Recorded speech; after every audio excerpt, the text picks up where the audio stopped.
Dear Talking About Platforms listeners, this episode is part of our special AI-generated series, exploring the key ideas and influential works that have shaped platform studies. Let's get started. Welcome back to Talking About Platforms. We're continuing our deep dive series. Today we're tackling a paper that's had a huge impact on how we think about innovation in a digital world. And I think it's safe to say, in the world in general.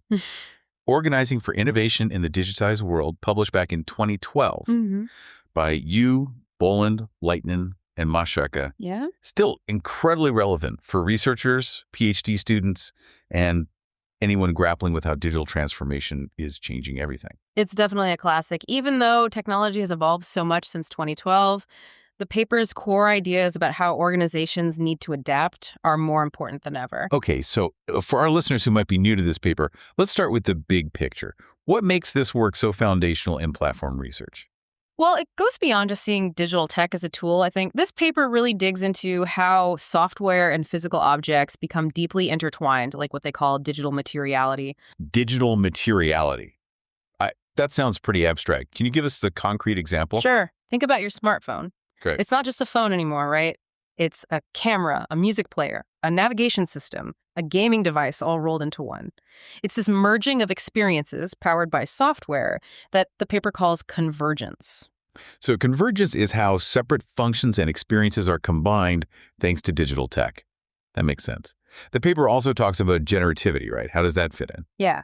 Generativity is the idea that digital tech is constantly evolving and allowing for new creations. Think about how your smartphone is basically a platform for apps. Okay. Those apps, created by a vast network of developers, constantly add new functionalities and possibilities to the phone. That's generativity in action, a constantly evolving system driven by the open and adaptable nature of digital technology. Okay, so convergence brings things together, and generativity keeps things changing and expanding. This paper argues that these two forces are driving three key traits of digital innovation. What's the first trait? The first is the rise of digital technology platforms. These aren't just products. They're entire ecosystems for innovation. Think of something like the Apple App Store. Oh, yeah. It relies on third-party developers to create apps that make the platform more valuable for everyone. So it's not just about the platform owner creating everything. It's about building a space where others can innovate too. Yeah. What's the catch, though? There's got to be a challenge with this approach, right? Absolutely. The big challenge is finding the right balance between control and what we call generativity. Well, If a platform owner exerts too much control, they risk stifling creativity. right. But if they let go of too much control, the platform could become chaotic and lose its coherence. It's a delicate balancing act. That tension between control and generativity, it feels like a theme we hear about a lot in platform research. Yeah. What's the second trait of digital innovation that the paper highlights? It's the rise of distributed innovation. Digital tech lets people collaborate and innovate from anywhere in the world. Think open source software development, where people from all over contribute to a project. So it's not just about companies with big R&D departments driving innovation anymore. It's happening everywhere by all sorts of people. Yeah. That's pretty exciting, right? It is, but distributed innovation comes with its own set of challenges. How do you manage a team that's spread across time zones and cultures? How do you ensure everyone has access to the right knowledge? These are questions the paper tackles head on. So distributed innovation might be democratizing, but it also creates new complexities for organizations to navigate. And what's the third trait of digital innovation the paper discusses? The third trait is combinatorial innovation, which basically means taking existing digital building blocks and combining them in new and unexpected ways to create something new. The paper uses a great analogy. It's like digital Legos.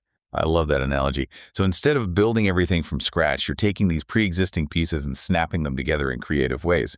What's an example of combinatorial innovation in the real world? A perfect example is the Google Maps API. Okay. Developers can take that API and combine it with countless other applications, leading to things like ride-sharing apps, location-based games, and so much more. It's amazing to see the unexpected ways these digital building blocks can be combined to create new value. So we've got these three key traits: platforms, distributed innovation, and combinatorial innovation, all driven by the convergence and generativity of digital technologies.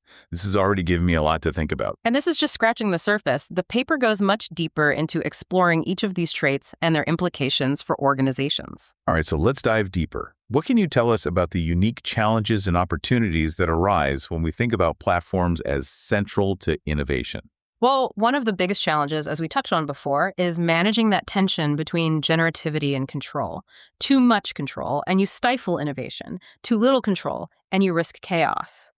The paper uses the example of Apple and Google's approaches to their respective mobile operating systems to illustrate this. Okay, so give us the rundown. How did Apple and Google approach this balance differently? When Apple launched the iPhone and its operating system, iOS, they initially took a very tightly controlled approach. Right. They wanted to ensure a consistent and high-quality user experience, so they limited what third-party developers could do. That sounds like the walled garden approach we often hear about, right? Exactly. But this approach had its downsides. It limited the potential for innovation because it restricted the creativity of developers outside of Apple. On the other hand, Google's Android operating system took a much more open approach from the start, allowing developers more freedom to customize and experiment. So Android was more like a wild west of innovation. In a way, yeah. And that led to a lot of creativity and diversity in the Android ecosystem. But it also created challenges with fragmentation and inconsistencies across different devices and versions of the operating system. So it seems like neither approach is perfect. Both Apple and Google had to make trade-offs in managing this balance between control and generativity. Exactly. And that's the key takeaway here. There's no one-size-fits-all solution. Right. Finding the right balance depends on the specific context of the platform, the goals of the platform owner, and the needs of the users and developers who make up the ecosystem. That makes sense. It's about finding the sweet spot between order and chaos, between control and freedom. And the paper argues that this balancing act has implications not just for the platform itself, but also for the way organizations are designed, right? Absolutely. The traditional hierarchical structures that many organizations are built on might not be well suited for managing the fluidity and dynamism of digital platforms. So what kind of organizational structures are better suited for this new world of platform-driven innovation? The paper suggests that organizations need to become more agile and adaptable, moving away from rigid hierarchies towards flatter structures that allow for greater autonomy and collaboration across teams. It's like moving from a top-down pyramid to a more networked and decentralized model. Exactly. Organizations also need to foster a culture of experimentation and continuous learning, where failure is seen as an opportunity for growth rather than a setback. That makes sense. In a world of constant change and disruption, the ability to adapt and learn quickly is essential.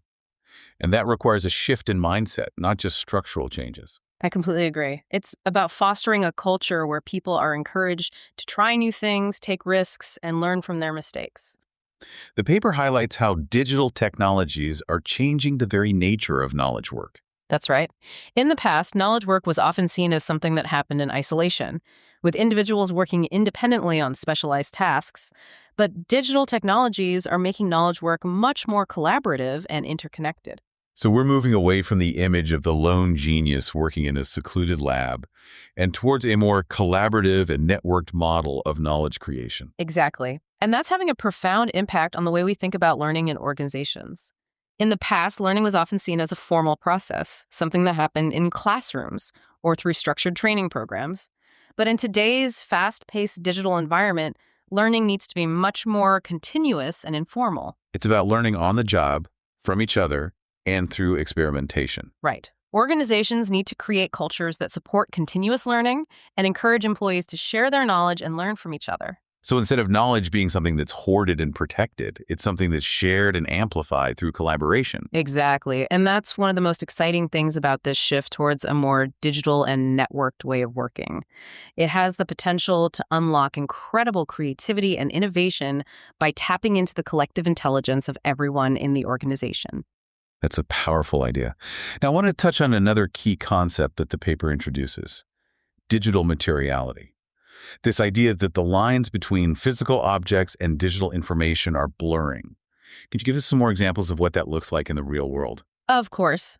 We've already talked about smartphones, which are a prime example of digital materiality. They're physical objects, but they're also platforms for a vast array of digital experiences and services. Right. They're more than just phones. They're extensions of ourselves, connecting us to the digital world in countless ways. What are some other examples? Think about smart homes, where physical devices like thermostats, lighting systems, and security systems are all interconnected and controllable through digital interfaces. So our physical environment is becoming infused with digital intelligence. Exactly. And this trend is only going to accelerate as technologies like the Internet of Things, IoT, and artificial intelligence, AI, become more sophisticated and pervasive. It's exciting and a little bit daunting to imagine a world where everything around us is connected and intelligent. Yeah. What are some of the implications of this blurring of boundaries between the physical and the digital? Well, for one thing, it raises some interesting questions about ownership and control. If our physical environment is increasingly mediated by digital technologies, who controls those technologies and who has access to the data they collect? That's a crucial question. We need to be thinking about how to ensure that these technologies are being used in ways that benefit everyone, not just a select few. Absolutely. And digital materiality also has implications for the way we think about work. As the distinction between the physical and the digital blurs, work becomes less tied to specific locations and times. We're already seeing this with the rise of remote work and the gig economy. So the traditional boundaries between work and life are becoming increasingly fluid. Exactly. And that raises a whole host of questions about how we manage our time, how we define work-life balance, and how we ensure that workers are treated fairly and equitably in this new environment. As organizations start using more standardized digital tools, it leads to more sharing of data and processes across organizational boundaries. That's right. This can lead to some really exciting collaborations and innovations, but it also raises some big questions about ownership, roles, and responsibilities. Can you give us a concrete example of how this plays out in the real world? The paper mentions the construction industry as an example. The increasing use of 3D visualization tools has led to more collaboration and data sharing between different stakeholders involved in a construction project. So instead of each party working in their own silo, they can now access and share information in real time. That sounds like it could lead to huge efficiency gains. It definitely can. But it also requires new ways of thinking about contracts, liability, and intellectual property rights. The traditional boundaries between organizations are becoming more blurred, and that raises a whole set of legal and ethical considerations. It's fascinating how these digital tools are not only changing how we work, but also forcing us to rethink the very structures and boundaries of organizations. It is, and it's something we're seeing across many industries as digital technologies continue to reshape the way we work and interact. It sounds like this new world of digital innovation requires a different kind of leadership, too. Absolutely. The old command and control style of leadership doesn't really work in this more distributed and collaborative environment. Leaders need to become more like facilitators and enablers, fostering trust and empowering their teams to make decisions and take ownership. So it's less about giving orders and more about creating the right conditions for innovation to emerge. Exactly. Leaders need to focus on fostering open communication, encouraging collaboration, and giving their teams the resources and support they need to experiment and innovate. Now, the paper also raises some big questions about the societal implications of all these changes. What are some of the key things we need to be thinking about as a society to ensure that this digital transformation benefits everyone? That's a crucial question. One of the biggest concerns is the potential for digital inequality. As technology becomes increasingly important in all aspects of life, it's crucial to ensure that everyone has access to the skills and resources they need to participate in the digital economy. We need to make sure that the digital revolution doesn't leave some people behind. Exactly. That means investing in education and training programs that equip people with the digital skills they need to succeed. It also means addressing issues of digital access and affordability, ensuring that everyone has access to reliable and affordable internet service. Another big question is how to regulate these emerging technologies in a way that promotes innovation, while also protecting important societal values like privacy, security, and fairness. That's a complex challenge. On one hand, we want to encourage innovation and allow these new technologies to flourish, but on the other hand, we need to ensure that they're being used responsibly and ethically. It's a delicate balancing act that requires thoughtful collaboration between policymakers, industry leaders, and civil society. It sounds like we need to have some serious conversations as a society about how we want these technologies to be developed and used. We need to think about not just the economic implications, but also the social and ethical implications. I completely agree. And these conversations need to happen now, not after the fact. We need to be proactive in shaping the future we want rather than simply reacting to the changes that are already happening. Now, the paper we're discussing was published back in 2012. Obviously, technology has evolved a lot since then, but what do you think is the lasting legacy of this paper? Why is it still so relevant today? Well, for one thing, this paper helped to establish the entire field of platform research. It introduced many of the key concepts and frameworks that we still use today to understand how digital platforms are transforming organizations and society. So it provided the foundation for a whole new way of thinking about how innovation happens in a digital world. Exactly. And I think another reason it's still relevant is that it takes a very holistic, socio-technical perspective. It recognizes that digital technologies are not just technical artifacts. They are embedded in social systems, and they shape the way we interact with each other and with the world around us. So it's not just about the technology itself. It's about how that technology interacts with people, organizations, and society as a whole. Right. And that's a perspective that's more important than ever today as digital technologies become increasingly integrated into every aspect of our lives. It sounds like there's a lot of work to be done, both individually and collectively, to ensure that this digital transformation leads to a better future for everyone. I completely agree, but I'm also optimistic that we can rise to this challenge. If we're mindful of the potential pitfalls and work together to address them, I believe that digital technologies can be a powerful force for good in the world. Well said.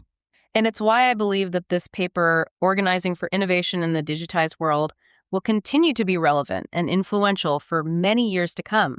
It provides a framework for thinking about these complex issues, and it challenges us to be proactive in shaping the future we want to create. This has been an incredibly insightful conversation. We've covered a lot of ground, from the paper's core concepts to its broader implications for organizations and society. What are some of the key insights from the paper that can help us navigate this increasingly complex and digital world? Well, one of the biggest takeaways, I think, is that we need to embrace a new way of thinking about innovation. It's no longer a linear process confined to R&D departments or the minds of a few brilliant individuals.